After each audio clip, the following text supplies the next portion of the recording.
Isst du? Ok, رنا J'espère ما كاش لي زالمون في لاصا باسكو ما عادش نهضر فرونسي. On est mieux aussi, ok. Merci beaucoup.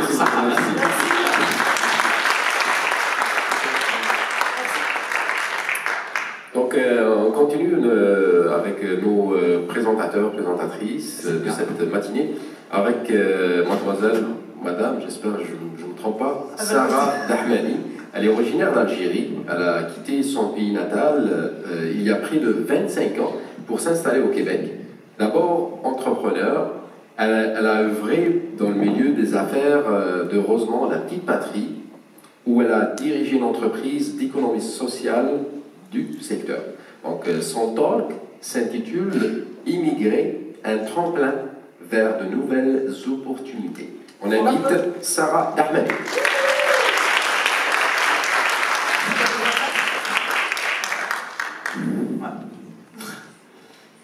Bonjour à tous, donc Sarah Dahmani, merci pour cette belle présentation à mes collègues.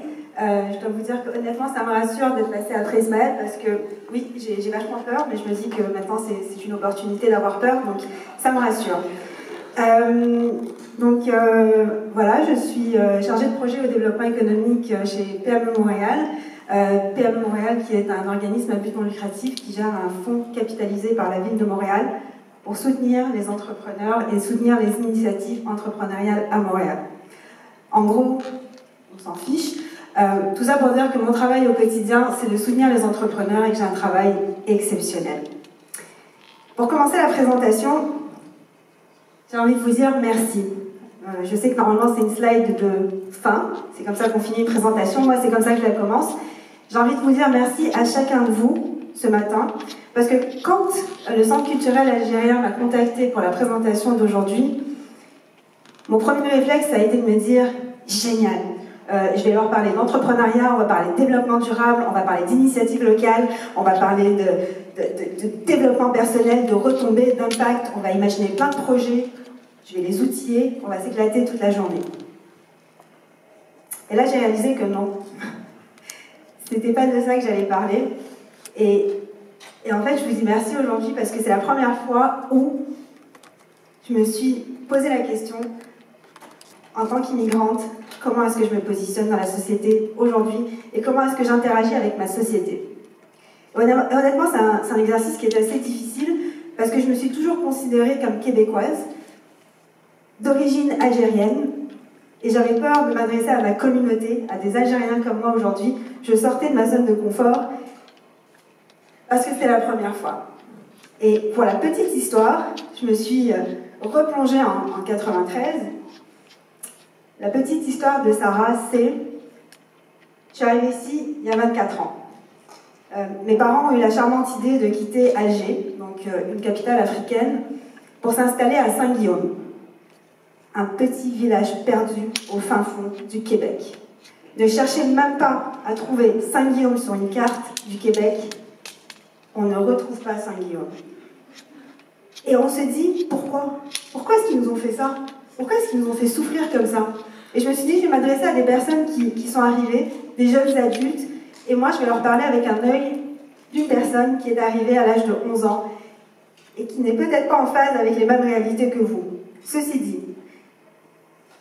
en faisant ce bilan de ma vie et de ma vie d'immigrante, de québécoise d'origine algérienne, je me suis rappelée d'une chose, 24 ans plus tard, donc ça m'a peut-être marqué, c'est ma première journée d'école, le lendemain de mon arrivée au Québec. Et en fait, ça m'a vraiment marqué parce que quand je suis rentrée à la maison après cette première journée, je suis allée voir mes parents. J'étais hyper énervée. Je suis rentrée en pestiférant en leur disant qu'ils étaient complètement irresponsables, que c'était absolument immoral, que ma vie était vouée à l'échec à cause d'eux, parce qu'ils m'avaient envoyée dans une école anglophone alors que je ne parlais pas un mot d'anglais. Ça a été l'horreur. Et j'ai vu assez rapidement mon père qui me regardait et qui se disait « mais t'es allé où ce matin ?» Parce que Saint-Guillaume, on ne peut pas se tromper, il y a une école, une église, une épicerie, et en 93, une famille d'immigrants qui était la mienne.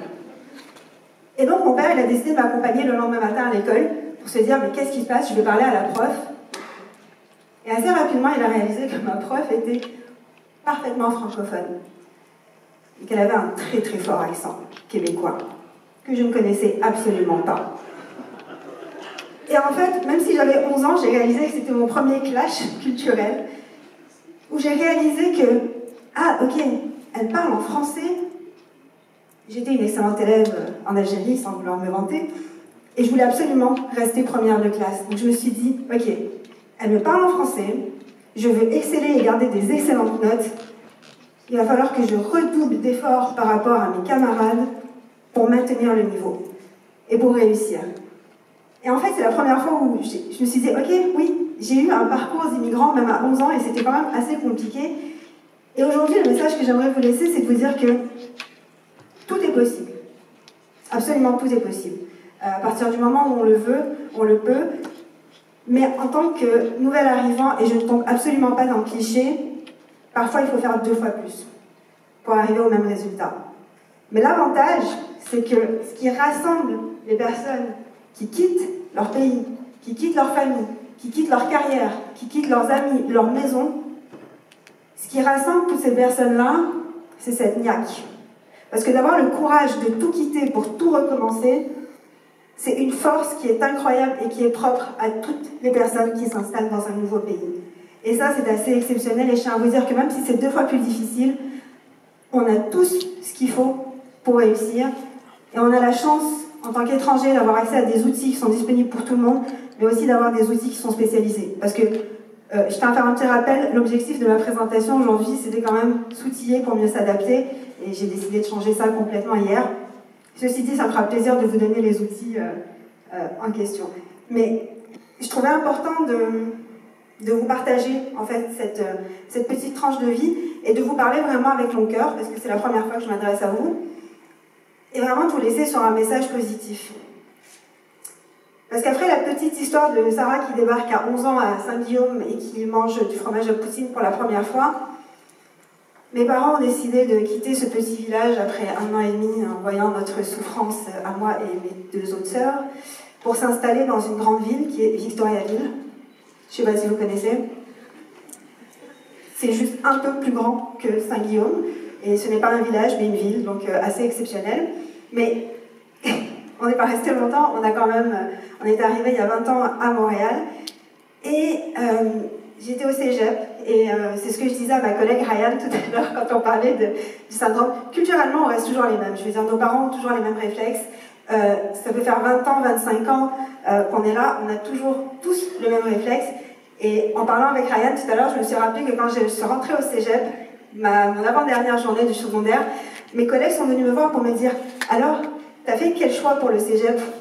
Dans la tête, je me disais « Non, j'ai pas eu de choix. » Je veux dire, pour mes parents, c'était évident, tu fais sciences. Je veux dire, si tu veux réussir dans la vie, bah, il te faut un métier.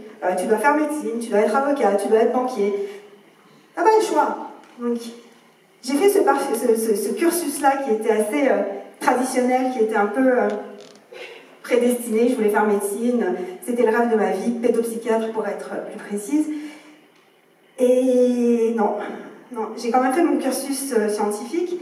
Et j'ai dû faire un stage en milieu hospitalier où j'ai dû faire 900 heures dans un hôpital. Et à la fin de ces 900 heures-là, on me proposait une opportunité d'emploi qui était assez exceptionnelle, avec une belle stabilité d'emploi, de belles perspectives. J'allais pas avoir besoin de chercher d'emploi plus tard. Et cette journée-là, je me rappelle que j'étais à mon bureau et que je me suis dit « Mais c'est pas ça que j'ai envie de faire. C'est vraiment pas ça. » Et c'est là que je rejoins les jeunes adultes qui viennent s'installer maintenant au Québec. C'est qu'à 28 ans, j'ai décidé de tout abandonner, de postuler pour un stage à la SODER, qui est un OBNL dans Rosemont, la petite patrie, où j'ai d'anciens collègues qui voient exactement de quoi je parle. Donc je quittais quand même un certain confort pour un organisme à but non lucratif. Et mes parents n'ont jamais compris ce choix. Absolument jamais. Ma mère elle me disait, mais t'es complètement folle, mais tu sais tout ce qu'on a sacrifié, pourquoi est-ce que tu vas pas travailler à l'hôpital, c'est génial, tu vas pas... Et moi je lui disais, mais maman, j'ai réalisé que l'environnement, ça me plaisait. Et pour elle, c'était absolument inconcevable. Quand je lui parlais de développement durable, je la perdais juste en lui parlant d'économie sociale, environnement. Elle ne voyait pas du tout de quoi je lui parlais. Mais tout ça pour vous dire que ça a été la meilleure décision que j'ai prise dans ma vie, ce changement radical-là, parce que j'ai pu cofonder une entreprise d'économie sociale qui s'appelle Manche Bleue et que j'ai dirigée jusqu'en décembre dernier. J'ai décidé de changer encore de cap, mais d'aller soutenir les entrepreneurs plutôt que de rester entrepreneur. Et en fait, ça a été vraiment une grande aventure parce que ça a été très difficile au début de développer de nouvelles compétences. Il y avait cette pression de réussir. C'était un projet pilote. On voulait absolument que ça soit un succès. Et ça l'a été, parce qu'en 2012, ça a été un peu l'année star de l'Ange Bleu. On a été primé plusieurs fois. On a gagné énormément de prix. Tout le monde était fier, tout le monde était content. Et pour finir, c'est pas pour me vanter que je vous montre cette photo.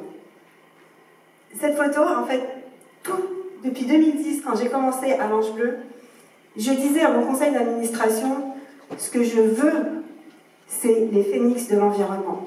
C'était la plus haute distinction en environnement au Québec, et on travaillait d'arrache-pied pour réduire les déchets qui étaient envoyés dans nos sites d'enfouissement, et pour moi, c'était le Graal.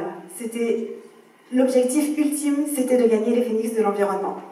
Je me suis dit, 2012, c'est une bonne cuvée, bonne année, je vais postuler. J'ai été finaliste, j'ai pas gagné. Grosse déception. Et là, je me suis dit, ok, je me suis toujours promis qu'on gagnerait les phénix de l'environnement. On a développé un nouveau projet. J'ai redéposé ma candidature. Et en 2013, j'étais finaliste. Et en 2013, on a gagné les phénix de l'environnement.